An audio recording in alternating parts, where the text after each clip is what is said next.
So here I am, I'm doing another video, and what I wanted to talk about today was pretty much where I left off last time before I went on my wedding and everything, and what I did to lose the weight I lost and how I felt about it. So as most of you know, I was doing the Cambridge diet, which is basically a diet that's based on shakes and soups. It's very, very low carb and very low calorie, but it does give you all the vitamins, minerals that you need in the day, so it works pretty well. And I did that for about, or at least a couple of months, maybe more than that, and I actually got to a lower weight than I wanted. If you look at my previous video, there's some pictures of me in my wedding dress. I had to squeeze into a size 8, and which my normal size as a UK size is usually 10. So I had to maintain my weight low. I couldn't risk going up at all, so that's why I did quite an extreme thing. Now the Cambridge diet was great, and I did like losing the weight, but it made me realise that I can be too, there is such a thing as being too thin. At least for me anyway, I found that my shape was going, I'm used to being quite curvy, and I liked that. That was kind of going. My face had kind of gone a bit too thin. My cheeks were, a bit sunken, which ages you a bit. So lots of things like that. I knew I wanted to be that weight for the wedding, but I definitely, as soon as the wedding went and the honeymoon, I definitely started eating normal and maybe more. I think also being, so restricted for quite a while, I kind of let go and ate a lot of carbs was like something I was craving a lot. So, but anyway, I definitely thought it was a good thing to do for a short-term and emergency like that. But it's not something that I do. I know some people who have done it for months and months and months. Some people do it for years, but it's not something that I would do, I don't think. But there were things that I did learn while being on that diet, and that's something I wanted to share with you. For example, one thing they showed you a lot was like portion control, and a problem I've definitely always had is I have no concept of what a good portion is, so I'll always do. I mean, I've realised now the portions I would have before were like 3 or 4 for 3 or 4 people, not one, as far as standards go. So it's definitely something I've got to try and learn to do again. I've let myself go, and I've put on weight again, and I'm at a comfortable weight now. I'm happy at the weight I am now, and I've kind of got my curves back and my face is filled out a bit, so that's good. But now I've got to try and put the brakes on, because obviously you can go too far. I put on weight easily and I lose weight easily, but I've got to control it. So portion size is definitely one of the things. The other thing is, like, for the diet you have to drink at least 2¼ litres of water, which was absolutely brilliant because my skin was much better, also because you were getting all the minerals and vitamins and everything that made your skin better anyway, but my nails are stronger, things like that. But definitely the water, it's something I've got to try and get used to. The only thing I found that works with me is if I've got a litre bottle with me, and I make sure I fill that twice a day, I'll definitely get at least 2 litres down. If I don't have that, I might only have a couple of glasses of water in the day, so that's, I found, is something I'd like to keep from that experience. And then the other thing, which is quite obvious, but we just kind of take for granted sometimes, is have less carbs. I definitely have a lot of carbs. Being vegan as well, obviously a lot of my diet isn't the protein. I mean, I do try and have protein with I have a lot of legumes like beans, kidney beans, lentils, things like that, and I also have a lot of dark leafy greens which have some protein in, and also I have soya products, soya milk, things like that. But obviously you have to make sure, try and balance out, not have too much of the carby things. Obviously if you're doing raw, which I know lots of people are, that's so much easier to control because, you're not having rice, you're not having potatoes, things like that, which, it's hard to control really. So that's kind of the things I've kind of got a little list here, and that's kind of the things I, wanted to pick up from that. Also, I mean, feeling at a lightweight, you do feel lighter, you do feel more comfortable in your body.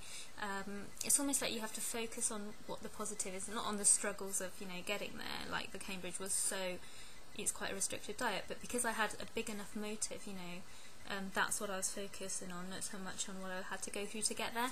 And I think that's quite important with most diets, you know, it's focusing on the pleasure and not the pain in a way.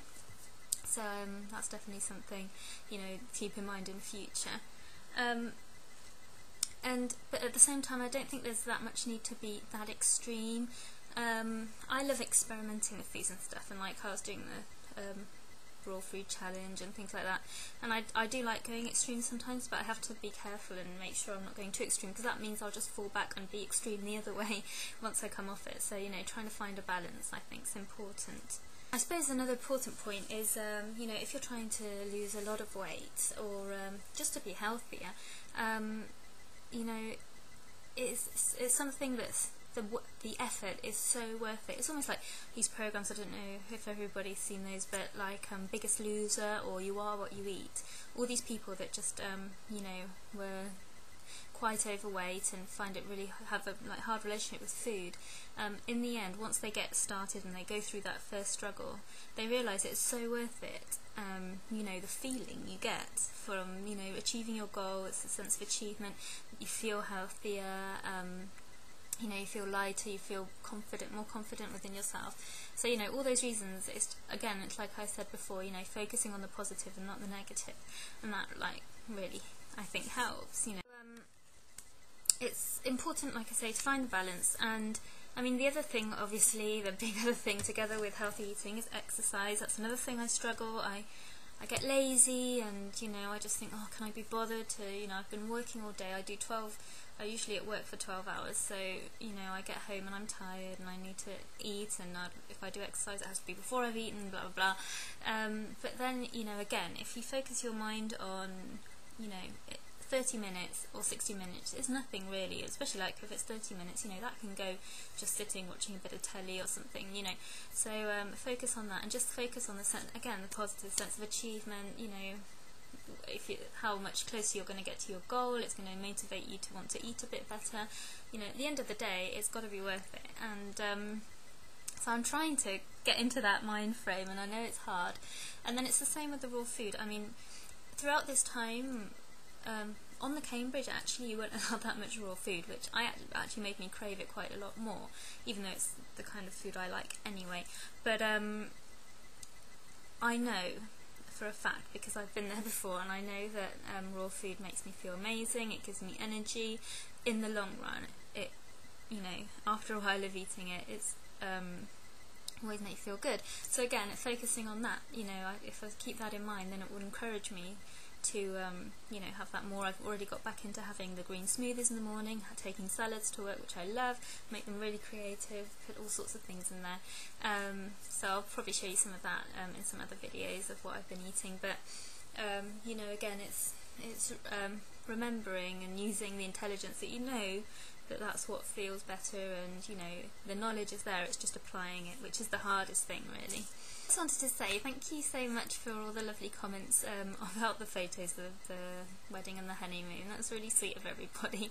I just wanted to share with you all, you know, what I was working towards with my raw challenge and everything, and I can't believe it's all over now. So that was really sweet, and yeah, I'm happy to be sharing with everybody what I'm up to, and I'll probably be doing a few shows in the future. As you all know, I'm doing some with my sister on her channel now. We haven't been able to do, we wanted to do one last week and we haven't got round to it. There's been, life's just kind of got in the way, but we will be doing that, and we've got a couple of tags we want to do as well. I'll also be doing some shows on a couple of cooking ones. I want to show you a couple of things, mixing the raw with the cooked, and, you know, what I think's best when it comes to cooked. There's also a couple of books I want to talk to you about, which you might find interesting, that I've kind of bumped into as a way, a couple I've been given. And also, if people are interested, I can do another grocery haul.